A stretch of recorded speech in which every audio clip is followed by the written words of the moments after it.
السلام عليكم ورحمة الله وبركاته. الحمد لله الذي نزل الفرقان على عبده ليكون للعالمين نذيرا وجعل القرآن نورا ومبينا يهدي به الله من اتبع رضوانه سبل السلام ويخرجهم من الظلمات إلى النور. وأشهد أن لا إله إلا الله وحده لا شريك له وأشهد أن محمدا عبده ورسوله الذي كان خلقه القرآن صلى الله عليه وعلى آله وأصحابه الطيبين الطاهرين ومن تبعهم بإحسان إلى يوم الدين. أما بعد، أعوذ بالله من الشيطان الرجيم. بسم الله الرحمن الرحيم. كلا إن كتاب الفجار لفي سجين وما أدراك ما سجين كتاب مرقوم ويل يومئذ للمكذبين الذين يكذبون بيوم الدين وما يكذب به إلا كل معتد أثيم إذا تتلى عليه آياتنا قال أساطير الأولين كلا بران على قلوبهم ما كانوا يكسبون كلا إنهم عن ربهم يومئذ لمحجوبون ثم إنهم لصال الجحيم ثم يقال هذا الذي كنتم به تكذبون. سورۃ المطففین آیت نمبر 7 سے لے کر آیت نمبر 17 تک انشاءاللہ ہم لوگ پڑھیں گے. ممکن ہے 2 درس ہو جائیں اس کے، لیکن چونکہ آیت نمبر 7 سے لے کر 17 ان کا مضمون ایک ہے، اس لیے ہم ایک ساتھ پڑھیں گے. جتنا ہو سکا آج، جتنا ممکن ہو سکا اتنا آج ہم کمپلیٹ کریں گے، ورنہ پھر آگے کے درس میں انشاءاللہ اس کو مکمل کریں گے. اس سے پہلے کی آیات میں اللہ سبحانہ وتعالی نے ناپ تول میں کمی بیشی کرنے والوں کا ذکر کیا. پھر اللہ سبحانہ وتعالی نے انہیں تنبیہ کی کہ انہیں اللہ سبحانہ وتعالی کے سامنے کھڑے ہونے کا ڈر نہیں ہے. جس دن اللہ سبحانہ وتعالی کے سامنے کھڑے ہوں گے، ساری چیزیں وہاں پہ انسان کے سامنے ہوں گی، نام اعمال انسان کے سامنے ہوں گے، تو اللہ سبحانہ وتعالی نے تنبیہ کی. پھر اللہ سبحانہ وتعالی نے فرمایا کہ کلا ان کتاب الفجار لفی سجین. کلا کے کئی معنی ہوتے ہیں، ایک ہرگز نہیں، اور علا وغیرہ کے معنی میں بھی استعمال ہوتا ہے، یقیناً کے معنی میں بھی استعمال ہوتا ہے، کئی معنی جو ہے اس کے استعمال ہوتے ہیں. یہاں ہم ترجمہ محمد جناگڑی صاحب نے جو کیا ہے وہی کریں گے کہ یقیناً کلا ان یقیناً کتاب الفجار. کتاب فجار فاجر کی جمع ہے، واحد اس کا آتا ہے فاجر. فجار یعنی بدکار، کثرت سے اللہ سبحانہ تعالیٰ کی نافرمانی کرنے والے، بدکاری کرنے والے، اس کو کہا جاتا ہے فجار. ٹھیک ہے، اور اس کی واحد آتی ہے فاجر. لفی سجین. سجین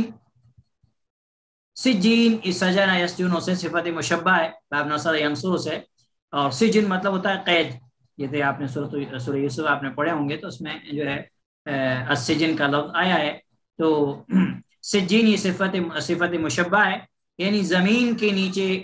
بعض اہل علم کہتے ہیں کہ زمین کے نیچے ایک تہ خانہ ہے، ساتوں زمین کے نیچے ایک تہ خانہ ہے جس میں کافروں کی روحیں رکھی جاتی ہیں. بعض اہل علم کہتے ہیں کہ یہ ایک تنگ جگہ ہے، اور بعض نے کہا کہ یہ جہنم کے اندر ہی ایک تنگ جگہ ہے، جو کہ انشاءاللہ تفسیر کے اندر ہمارے سامنے انشاءاللہ یہ بات آئے گی. اور لفی فی مطلب ہوتا ہے میں اس کے اوپر جو ہے لام داخل کیا گیا تاکید کے لیے. کلا ان کتاب الفجار لفی سجین. یقیناً بدکاروں کا اعمال نامہ سجین میں ہے. یقیناً بدکاروں کا اعمال نامہ، بدکاروں کی کتاب کس میں ہے؟ سجین میں ہے. سجین حافظ صلاح الدین رحمہ اللہ فرماتے ہیں کہ سجین بعض کہتے ہیں سجن، قید خانہ سے. مطلب یہ ہے کہ جس طریقے سے ایک قیدی کے لیے قید خانہ تنگ ہوتا ہے، اتنا زیادہ کشادہ نہیں ہوتا، تو اسی طریقے سے قید خانے کی طرح ایک بہت ہی تنگ مقام ہے. تنگ یعنی جو چوڑا نہ ہو، بہت ہی کم جگہ ہو، اس کو تنگ کہا جاتا ہے. اور بعض کہتے ہیں کہ یہ زمین کے سب سے نچلے حصے میں ایک جگہ ہے، یعنی ساتویں زمین کے اندر جو ہے نیچے ایک جگہ ہے جو بہت زیادہ جو ہے تنگ جگہ ہے، جہاں کافروں، ظالموں اور مشرکوں کی روحیں اور ان کے اعمال نامے، ان کی روحیں بھی اور ان کے اعمال نامے بھی بعد میں، کیونکہ بعض جو ہے اہل علم نے کہا کہ اس سے مراد روحیں ہیں، بعض نے کہا جو ہے اعمال ہیں، تو دونوں معنی درست ہو سکتے ہیں، کیونکہ کتاب الفجار یعنی فاجروں کی کتاب یعنی اعمال نامے، جبکہ سلف نے یہ بھی کہا ہے کہ یہاں اس سے مراد روحیں، تو بعض اہل علم نے کہا کہ اس جگہ میں ان کے اعمال نامے اور ان کی روحیں دونوں جو ہے ان کافروں، ظالموں اور مشرکوں کے اعمال اور ان کی روحیں اس جگہ جمع ہوتے ہیں اور اس جگہ محفوظ کیے جاتے ہیں، اسی لیے اللہ سبحانہ و تعالیٰ نے آگے جو ہے کہا ہے کتاب مرقوم کا ہے، لکھی ہوئی کتاب قرار دیا۔ آگے ہم پڑھتے ہیں، پھر اللہ سبحانہ و تعالیٰ نے فرمایا کہ وما ادراک، وما اور آپ کو کیا، وما ادراک اور آپ کو کیا معلوم، ما سجین کہ سجین کیا ہے، ما یہاں پہ استفہامیہ ہے، ما سجین کہ سجین کیا ہے، پھر اللہ سبحانہ تعالیٰ نے فرمایا کتاب مرقوم، کتاب مرقوم لکھی ہوئی، مرقوم مطلب وہ ہے لکھی ہوئی، ٹھیک ہے، مرقوم لکھی ہوئی، واحد مذکر ہے اور یہ اسم مفعول ہے، باب نصر سے رقم یرقم مدد ہے لکھنا، اور مرقوم مطلب لکھی ہوئی اسم مفعول، تو اللہ سبحانہ تعالیٰ کتاب مرقوم لکھی ہوئی کتاب، یہ لکھی ہوئی کتاب ہے، یعنی اللہ سبحانہ تعالیٰ نے اس کے اندر بدکاروں اور کیا کہتے ہیں کافروں مشرکوں کی روحیں اللہ سبحانہ تعالیٰ نے یہاں پہ جمع کی ہیں اور محفوظ ہیں، اسی لیے اللہ سبحانہ تعالیٰ نے فرمایا کہ یہ ایک لکھی ہوئی کتاب ہے، یعنی اس کے اندر ساری چیزیں اللہ سبحانہ تعالیٰ نے جو ہے نوٹ کر کے رکھی ہیں، ساری چیزیں اس کے اندر موجود ہیں جو انہوں نے کی ہیں۔ پھر اللہ سبحانہ تعالیٰ آگے فرماتا ہے ویل، بربادی ہے، ہلاکت ہے، یوم مطلب دن، اس کے ساتھ جب اذن ہوتا ہے، اذن ایڈ کر دیتے ہیں تو اس دن بربادی ہے، اس دن للمکذبین جھٹلانے والے کے لیے، کذب یکذب تکذیبا مطلب ہوتا ہے جھٹلانا اور اسی سے ہے مکذبین جھٹلانے والے، ٹھیک ہے، تو اللہ سبحانہ تعالیٰ فرمایا کہ جھٹلانے والوں کے لیے تباہی ہے، بربادی ہے، بڑی خرابی ہے، کون؟ الذین یکذبون بیوم الدین، اللہ سبحانہ تعالیٰ ان لوگوں کی صفات بتا رہا ہے کہ ان کی صفات کیا ہے، ہلاکت و بربادی کن لوگوں کے لیے ہے؟ جھٹلانے والے، الذین اسم موصول مذکر کے لیے جمع کے لیے، الذین کیونکہ مکذبین آگے آیا جمع ہے تو اللہ سبحانہ تعالیٰ نے جمع استعمال کیا، الذین کا، الذین جو یکذبون جھٹلاتے ہیں بیوم الدین جزا و سزا کے دن کو، جو جزا وہ اور سزا کے دن، جزا یعنی جو نیکیوں کا اچھا عمل ملے گا اس کو جزا کہتے ہیں، سزا برائیوں کا جو بدلہ ملے گا اسے کہا جاتا ہے سزا، تو اللہ سبحانہ تعالیٰ فرمایا کہ جو جزا وہ سزا کے دن کو جھٹلاتے ہیں، یعنی ان کی پہلی صفت یہ ہے کہ یہ کیا کرتے ہیں، قیامت کے دن کو جھٹلاتے ہیں، قیامت کے دن کو کیا کرتے ہیں، جھٹلاتے ہیں۔ پھر اللہ سبحانہ تعالیٰ فرمایا کہ وما یکذب بہ، اور نہیں جھٹلاتا بھی اس کو، الا مگر، کل معتد ہر حد سے آگے بڑھ جانے والا، حد سے گزر جانے والا، معتد اثیم حد سے آگے نکل جانے والا گنہگار، حد سے آگے نکل جانے والا گنہگار۔ یہاں پہ اللہ سبحانہ تعالیٰ نے پھر جو ہے ان لوگوں کی صفت بتائی ہے کہ یہ لوگ کیا ہوتے ہیں، حد سے آگے نکل جانے والے گنہگار ہوتے ہیں، معتد اور اثیم ہوتے ہیں، معتد اور اثیم۔ معتد کہتے ہیں حد سے زیادہ آگے بڑھ جانا، حد سے زیادہ آگے بڑھ جانا، اور یہ اصل میں یہاں پہ جو ہے یہ اسم فاعل ہے اور یہ باب افتعال کے باب سے آتا ہے، افتعال کے باب سے آتا ہے جس کا معنی ہوتا ہے حد سے آگے بڑھ جانا، حد سے آگے گزر جانا، اور اثیم کا معنی بھی ہوتا ہے گنہگار، بہت زیادہ گناہ کرنے والا، اثیم، ٹھیک ہے، تو یہاں پہ اللہ سبحانہ تعالیٰ فرمایا کہ وہ معتد بھی ہیں اور اثیم ہیں، حد سے آگے نکل جانے والے اور گنہگار، حد سے آگے نکل جانے والے اور گنہگار، تو اثیم ہوتا ہے گنہگار، یہ جو ہے فعیل کے وزن پر ہے، یہاں فاعل کے معنی میں گناہ کرنے والے، حد سے زیادہ آگے بڑھ جانے والے اور حد سے زیادہ گناہ کرنے والے۔ اس کا سادہ ترجمہ یہ بنتا ہے جو محمد جنان گری رحمہ اللہ نے کیا ہے کہ وما یکذب به الا کل معتد اثیم، اسے صرف وہی جھٹلاتا ہے، کسے؟ قیامت کے دن کو، کون جھٹلاتا ہے؟ وہی جھٹلاتا ہے، اب اس کی بھی صفت بیان کی جا رہی ہے، جو حد سے آگے نکل جانے والا معتد ہو اور اثیم گنہگار ہو، اسے صرف وہی جھٹلاتا ہے جو حد سے آگے نکل جانے والا اور گنہگار ہوتا ہے، اور گنہگار ہوتا ہے۔ پھر اللہ سبحانہ تعالیٰ نے بیان فرمایا اذا جب تتلا تلاوت کی جاتی ہے، تلا یتلو مطلب تلاوت کرنا، باب نصر ینصر سے یہاں پہ جو ہے مجھول ہے، اذا تتلا جب تلاوت کی جاتی ہیں، علیہ ان پر، آیاتنا یا اس کے یا اس پر، یا یہاں یا ہم یہ بھی ترجمہ کرتے ہیں جب اس کے سامنے آیتیں تلاوت کی جاتی ہیں، آیاتنا ہماری آیات، قال کہتا ہے اساطیر الاولین، اساطیر مطلب ہوتا ہے قصے کہانیاں، یہ جمع ہے اور اس کی واحد آتی ہے اسطورتن، اسطورتن۔ تو اللہ سبحانہ تعالیٰ الاولین، الاولین پہلے کے لوگ، گزرے ہوئے لوگ، یہ جمع ہے اور اس کی واحد آتی ہے الاول، اس کی واحد آتی ہے الاول۔ تو اللہ سبحانہ یہاں پہ حالت جرم ہے اس لیے اولین، الاولون ہونا چاہیے، تو یہاں پہ جو ہے کیونکہ یہ جمع مذکر سالم کے وزن پہ ہوتی ہے اس لیے جمع مذکر سالم کا اعراب اس کا ہوتا ہے، تو اساطیر الاولین یہاں پہ مضاف الیہ اس لیے مجرور ہے۔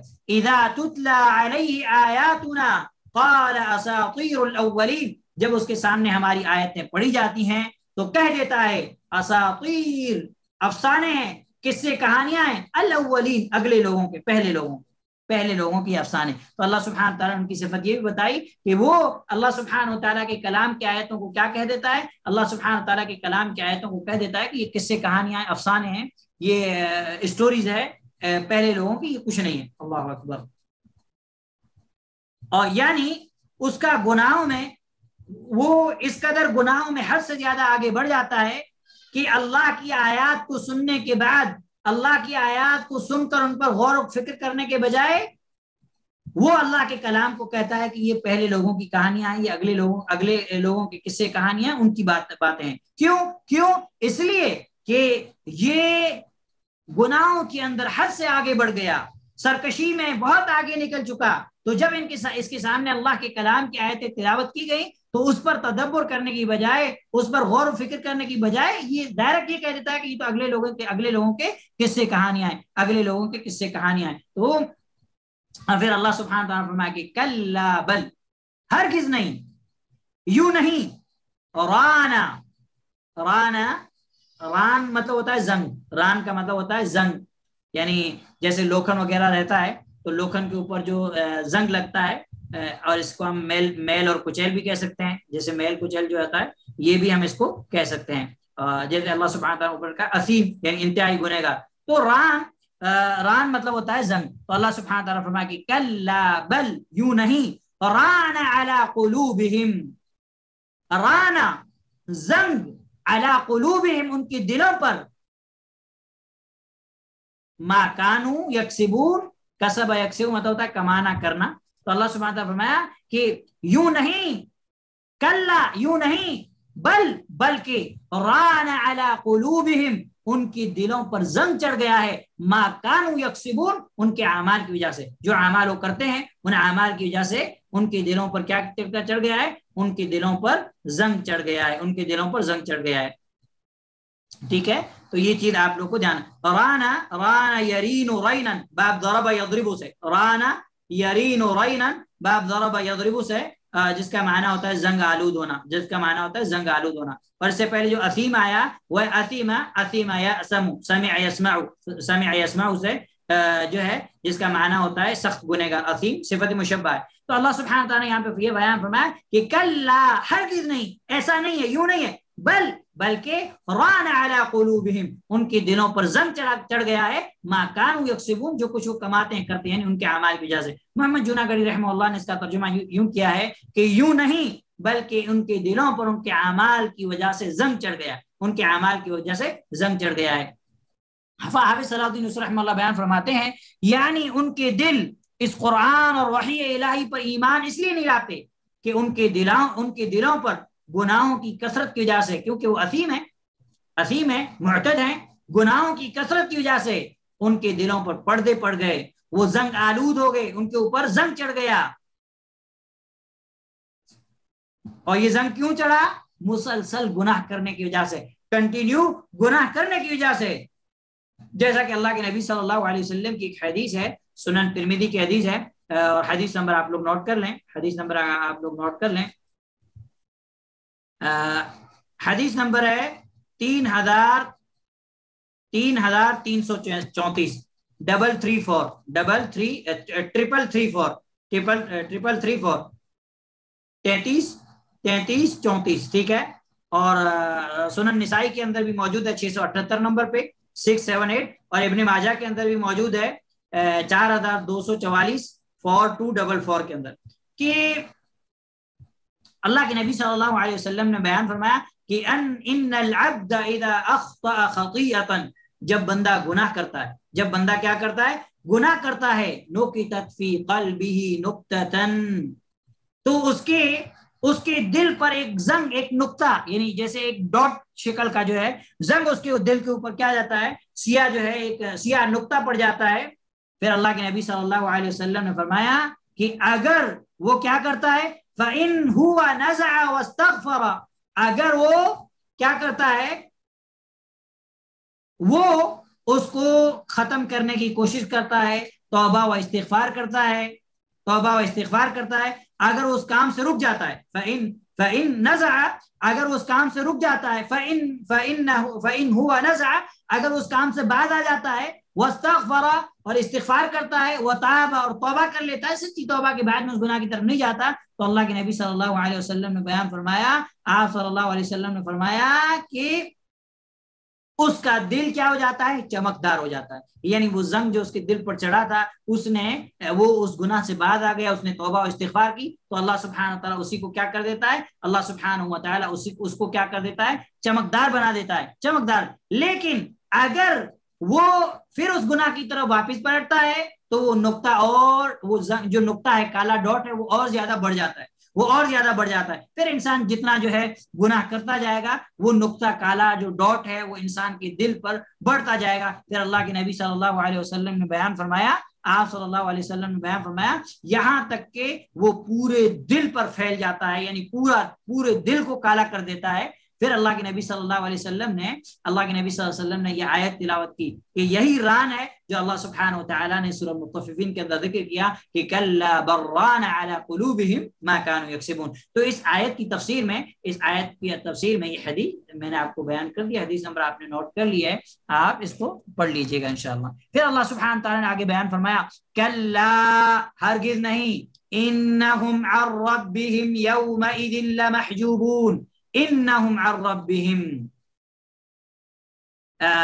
یہاں پہ اللہ سبحانہ وتعالی نے جو بات بیان کی ہے وہ یہ ہے کہ ہرگز ایسا نہیں ہے، یہ لوگ یومئذ، اس دن، کلا، ہرگز نہیں، انہم، یہ لوگ، یومئذ، اس دن، عن ربہم، اپنے رب سے، اس دن اپنے رب سے، لمحجوبون، پردے میں رکھے جائیں گے، حجاب میں رکھے جائیں گے، اوٹ میں رکھے جائیں گے. حجب یحجب مطلب ہوتا ہے پردہ، حجب یحجب مطلب ہوتا ہے پردہ. لمحجوبون سے مراد یہ ہے کہ اللہ سبحانہ و تعالی کے دیدار سے یہ محروم کر دیے جائیں. کیوں؟ کیونکہ انہوں نے ایمان نہیں لایا، تو اللہ سبحانہ و تعالی انہیں، اللہ جو ہے اپنے دیدار سے کیا کر دے گا؟ اپنے دیدار سے اللہ سبحانہ و تعالی انہیں محروم کر دے گا. انشاءاللہ ہم تفسیر ابن کثیر کے اندر علامہ ابن کثیر رحمہ اللہ نے اس کی اور وضاحت بیان کی ہے، ہم انشاءاللہ تفسیر کے ساتھ پڑھیں گے، اور کچھ اور حدیثیں بھی اس تعلق سے جو انشاءاللہ میں آپ کو بیان کروں گا، جو کہ اللہ سبحانہ و تعالیٰ کی رؤیت کے تعلق سے، اللہ کے دیدار کے تعلق سے، اور قرآن کریم کی بہت ساری آیات بھی ہیں جو اللہ کی رؤیت پر، اللہ کے دیدار پر دلالت کرتی ہیں. انشاءاللہ ہم اس کو بیان کریں گے بعد میں. تو اللہ سبحانہ و تعالیٰ نے فرمایا کہ کلا، ہرگز نہیں، انہم، یہ لوگ، عن ربہم، اپنے رب سے، یومئذ، اس دن، لمحجوبون، پردے میں رکھے جائیں گے، اوٹ میں رکھے جائیں گے. یعنی کیا ہوگا؟ اللہ سبحانہ و تعالی انہیں اپنی رؤیت سے، اپنے دیدار سے محروم کر دے گا. دیدار کس کو نصیب ہوگا؟ اہل ایمان کو، اہل توحید کو. اللہ کا دیدار، اللہ کی رؤیت کس کو نصیب ہوگی؟ اہل توحید کو نصیب ہوگی. اسی لیے امام ابن تیمیہ رحمہ اللہ نے ایک جگہ پر بات کی ہے، ان کا ایک قول ہے جس کا مفہوم یہ ہے کہ مومنوں کے لیے اس دنیا کے اندر سب سے عظیم چیز اپنے رب کی معرفت ہے. کیا ہے؟ اپنے رب کے بارے میں معرفت، علم حاصل کر لینا، جانکاری حاصل کر لینا، اپنے رب کو پہچان لینا. اور آخرت کے اندر مومنوں کے لیے جنت کے اندر سب سے بڑی نعمت اپنے رب کا دیدار ہے. کیا ہے؟ اپنے رب کا دیدار ہے. یعنی دنیا کے اندر سب سے عظیم چیز اپنے رب کی معرفت حاصل کر لینا، اپنے رب کو پہچان لینا، اور آخرت میں، جنت میں اپنے رب کا دیدار حاصل کرنا. اللہ اکبر، یہ ایک عظیم چیز ہے. انشاءاللہ ہم احادیث پڑھیں گے تو ہمارے اندر بھی انشاءاللہ شوق پیدا ہوگا. اور اللہ تعالیٰ سے دعا ہے کہ اللہ سبحانہ و تعالیٰ ہمیں بھی اپنے فضل و کرم سے اپنا دیدار نصیب فرمائے. پھر اللہ سبحانہ و تعالیٰ نے آگے بیان فرمایا یہ چیز حجب یحجب حجبا باب نصر ینصر سے محجوبون یہاں پہ اسم مفعول ہے، یہاں پہ اسم مفعول ہے. پھر اللہ سبحانہ تعالیٰ فرمایا ثم انہم لصال الجحیم، پھر انہم یہ لوگ لصال الجحیم. صال پہلے ہم پڑھ چکے ہیں یصلونہا یوم الدین، یصلونہا یوم الدین کی تفسیر میں ہم پڑھ چکے ہیں کہ یہ کیا ہے. تو اللہ سبحانہ تعالیٰ فرمایا کہ اس کے اوپر لام اللہ سبحانہ تعالیٰ نے داخل کیا تاکید کے لیے، لصال الجحیم جہنم میں ڈالے جائیں گے. پھر یہ لوگ یقیناً لصال الجحیم جہنم کے اندر ڈالے جائیں گے. محمد جناگڑی رحمہ اللہ نے اس کا بہترین ترجمہ کیا ہے. آپ رحمہ اللہ اس کا ترجمہ یوں کرتے ہیں کہ پھر یہ لوگ بالیقین جہنم میں جھونکے جائیں گے، جہنم میں جھونکے جائیں گے. انہیں اللہ سبحانہ تعالیٰ ان لوگوں کو کیا کر دے گا، اپنی رؤیت سے بھی محروم کر دے گا اور ان کو جہنم کے اندر اللہ سبحانہ تعالیٰ داخل کر دے گا. ثم يقال هذا الذي كنتم به تكذبون، ثم پھر يقال ان سے کہا جائے گا هذا الذي یہی ہے وہ كنتم به تكذبون جس کو تم جھٹلایا کرتے. ثم پھر يقال کہا جائے گا هذا الذي یہی ہے وہ، هذا یہ الذي جو یہی ہے وہ کنتم به تکذبون جس کو تم جھٹلایا کرتے تھے. کیا قیامت کا دن تم اس کو جھٹلاتے تھے، تمہارا اس پر ایمان نہیں تھا، اس لیے تم گناہوں میں حد سے زیادہ بڑے ہوئے تھے، اس لیے تم اللہ کی نافرمانی کرتے تھے. تو اللہ سبحانہ تعالیٰ پھر کہے گا جہنم میں داخل کرنے کے بعد کیا کہے گا، ثم يقال هذا الذي كنتم به تكذبون، پھر کہہ دیا جائے گا یہی ہے وہ جسے تم جھٹلاتے رہے. اور جو صال جو ہے صلیہ یصلا صلین وصلین باب سمع یسمع سے، ٹھیک ہے، باب سمع یسمع سے ہے. اور یہاں پہ لصال جو ہے جمع مذکر ہے اور اسم فاعل ہے، ٹھیک ہے. یہ تو اس کا مطلب کیا ہوتا ہے، اس کا مطلب ہوتا ہے کہ جہنم میں ڈالا جانا. تو یہاں پہ اللہ سبحانہ تعالیٰ نے یہ بات بیان کی ہے. اور اس کے بعد ہم انشاءاللہ حافظ علامہ عبد الرحمن ناصر السعدی رحمہ اللہ کی تفسیر دیکھ لیتے ہیں، اور تفسیر میں ابن کثیر انشاءاللہ ہم اگلے درس میں پڑھیں گے. علامہ عبد الرحمن ناصر السعدی رحمہ اللہ بیان فرماتے ہیں کہ اللہ تعالیٰ نے جو یہ بات بیان فرمائی کہ ہرگز نہیں بدکاروں کے اعمال، یہ آیت کریمہ کفار، منافقین اور فاسقین، یعنی جو کافر ہیں، ٹھیک ہے، منافق ہیں، فاسقین ہیں، اور اس طرح کے اور جو بھی لوگ ہیں مختلف قسم کے فاجر لوگوں کو شامل ہے. پھر اللہ سبحانہ تعالیٰ نے فرمایا کہ لفی سجین میں ہیں. پھر اپنے اس ارشاد کے ذریعے سے اس کی تفسیر بیان فرمائی. کیا تفسیر بیان فرمائی کہ سجین کیا ہے؟ اللہ سبحانہ تعالیٰ نے خود بتا فرمائی کہ وما ادراک ما سجین کتاب مرقوم، تجھے کسی نے بتایا کہ سجین کیا ہے؟ لکھی ہوئی کتاب ہے. یعنی وہ کتاب ہے جس میں ان کے اعمال خبیثہ، ان کے بیکار اعمال کو اللہ سبحانہ تعالیٰ نے ذکر کیا، ان کے بیکار اعمال کو اللہ سبحانہ تعالیٰ نے کیا کیا ہے؟ ذکر کیا. اور السجین سے مراد تنگ جگہ ہے. اور سجین اور سجین علیین کی ضد ہے. آگے ہم انشاءاللہ اگلے درس میں ہم جو ہے کلا ان کتاب الابرار لفی علیین، نیک لوگوں کا تذکرہ وہ پڑھیں گے. تو سجین جو ہے یہ علیین کی ضد ہے جو نیک لوگوں کا مقام ہے.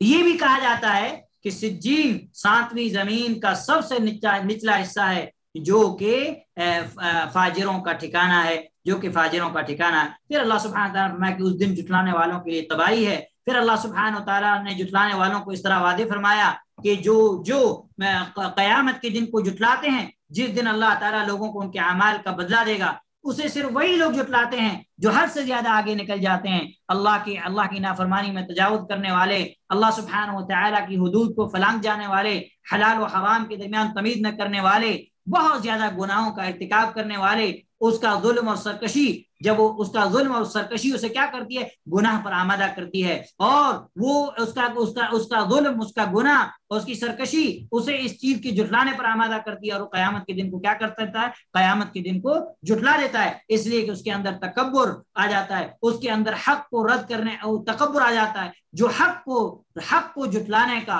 حق کو رد کرنے کا سبب بنتا ہے۔ اسی لیے اللہ سبحانہ وتعالیٰ فرمایا کہ اذا تتلی علیہ آیاتنا، جب اس کو ہماری آیتیں سنائی جاتی ہیں، جو حق پر اور اس چیز پر، جو حق پر اور اس چیز کی صداقت پر، سچائی پر دلالت کرتی ہیں جو رسول لے کر آئے، تو گناہوں کا ارتکاب کرنے والے، حد سے زیادہ آگے بڑھ جانے والے کیا کرتے ہیں؟ اللہ سبحانہ تعالیٰ کی ان آیات کو جھٹلا دیتے ہیں اور کہتے ہیں کہ پہلے لوگوں کے قصے کہانیاں ہیں، یعنی وہ تکبر اور سرکشی کی بنا پر یہ بات کہتے ہیں کہ یہ تو پہلے لوگوں کے جھوٹے قصے ہیں اور گزری ہوئی قوموں کی خبریں ہیں، یہ اللہ سبحانہ تعالیٰ کی طرف سے نہیں ہے۔ یعنی وہ اللہ سبحانہ تعالیٰ قیامت کے دن کا بھی انکار کرتے، اور ساتھ ہی ساتھ کیا کرتے ہیں؟ اللہ سبحانہ تعالیٰ کے کلام کا بھی انکار کر دیتے ہیں، اللہ سبحانہ تعالیٰ کے کلام کا بھی کیا کر دیتے ہیں؟ انکار کر دیتے ہیں۔ اس کے مقابلے میں رہا وہ شخص جو انصاف پسند ہے اور جس کا مقصد بھی یہ ہے کہ حق واضح ہو، تو قیامت کے دن کو وہ نہیں جھٹلاتا، کیونکہ اللہ تعالیٰ نے اس کے لیے یقینی طور پر دلائل ثابت کر دیے، جنہوں نے جس کے ذریعے سے اس نے قیامت پر ایمان لایا، اللہ سبحانہ و تعالیٰ نے ان کے لیے ان کے سینوں کو، ان کے دلوں کو کھول دیا، وہ حق کو سمجھنے لگے، حق کو قبول کرنے لگے، حق ان کے سامنے واضح ہو گیا۔ اللہ سبحانہ و تعالیٰ نے بصیرت عطا کی۔ بصیرت کا تعلق دل سے اور بصارت کا تعلق آنکھ سے۔ ضروری نہیں ہے کہ جس انسان کے پاس بصارت ہو اس کے پاس بصیرت بھی ہو۔ بصارت الگ چیز ہے، بصیرت الگ چیز ہے، یہ ایک دونوں کا فرق آپ کو یاد ہے۔ بصارت کا تعلق آنکھ سے ہے اور بصیرت کا تعلق دل سے ہے، بصیرت کا تعلق دل سے ہے۔ تو اللہ سبحانہ وتعالی اہل ایمان کو بصارت کے ساتھ ساتھ دل کی بصیرت بھی دیتا ہے۔ اللہ سبحانہ وتعالی نے بصیرت بھی دیتا ہے، وہ دماغ سے کام لیتے ہیں، اللہ سبحانہ وتعالی کی آیات سے عبرت حاصل کر کے وہ اللہ سبحانہ وتعالی کے احکام پر ایمان لاتے ہیں، اس کو جھٹلاتے نہیں ہیں۔ اور اس کے اپوزٹ جو لوگ جنہوں نے گناہ کیا، گناہوں کی وجہ سے جن کے دلوں پر زنگ لگ گئے، ان کے گناہوں نے ان کو ڈانپ لیا، اب حق ان سے چھپ گیا۔ جب گناہ انسان کے بڑھ جائیں گے، جب گناہ نے دل کو سیاہ اور کالا کر دیا، تو پھر حق انسان کو دکھ سکتا؟ نہیں دکھ سکتا، کیونکہ اب تو حق بھی حق اس کے گناہوں نے حق کو کیا کر دیا؟ حق کو ڈانپ لیا۔ اب جو ہے اسے حق اور کیا کہتے ہیں، حق اور باطل کیا ہے اس کی تمیز اس کے پاس نہیں رہتی، اس کے پاس اس چیز کی تمیز نہیں رہتی۔ پھر اللہ سبحانہ تعالیٰ نے فرمایا کہ ثم انہم لصال الجحیم، پھر اس انتہائی عقوبت کے بعد، یعنی دنیا کے اندر اللہ سبحانہ تعالیٰ نے انہیں کس چیز سے محروم کر دیا؟ حق سے، ایمان سے محروم کر دیا۔ پھر اللہ سبحانہ تعالیٰ انہیں جو ہے اللہ سبحانہ تعالیٰ جہنم میں جھونکے گا۔ اور یہ اللہ سبحانہ تعالیٰ نے زجر و توبیخ کے طور پر، ڈانٹ اور ڈپٹ کے طور پر اللہ سبحانہ تعالیٰ نے جو ہے اللہ سبحانہ تعالیٰ داخل کرنے کے بعد زجر و توبیخ اور ڈانٹ ڈپٹ کے طور پر اللہ سبحانہ تعالیٰ جو ہے یہ کہے گا هَذَا الَّذِي كُنْتُمْ بِهِ تُكَذِّبُونَ، یہی وہ ہے جسے تم لوگ جھٹلایا کرتے تھے۔ بس اللہ تعالیٰ نے ان کے لیے یہاں پہ عذاب کی 3 قسموں کا ذکر کیا ہے۔ کن لوگوں کے لیے؟ ان لوگوں کے لیے جو گناہ کرتے ہیں، گناہ کرنے کے بعد جو ہے قیامت کے دن کو جھٹلاتے ہیں، حد سے زیادہ تجاوز کرتے ہیں، گناہوں میں بہت زیادہ آگے نکلتے ہیں۔ جب اللہ کے کلام کی آیتیں پڑھی جاتی ہیں تو اس کو کہتے ہیں یہ پہلے لوگوں کے قصے ہیں، ٹھیک ہے، قیامت کے دن کا انکار کرتے ہیں۔ ایسے لوگوں کے لیے اللہ سبحانہ و تعالی نے 3 عذاب کا ذکر کیا، 3 قسم کے عذاب ان کو ملیں گے۔ ایک عذاب کیا ہے؟ جہنم کا عذاب، جو اللہ سبحانہ وتعالی لصال الجحیم، ثم انہم لصال الجحیم۔ اور دوسرا جو ہے زجر و توبیخ اور ملامت کا عذاب، کہ اللہ سبحانہ وتعالی کیا کہے گا؟ ثم یقال هذا الذی کنتم به تکذبون، پھر ان سے کہا جائے گا یہی وہ ہے جسے تم جھٹلایا کرتے تھے۔ اور تیسرا جو ہے الربہم یومئذ لمحجوبون، انہیں اللہ سبحانہ و تعالی کے دیدار سے محروم کر دیا جائے گا۔ کیوں؟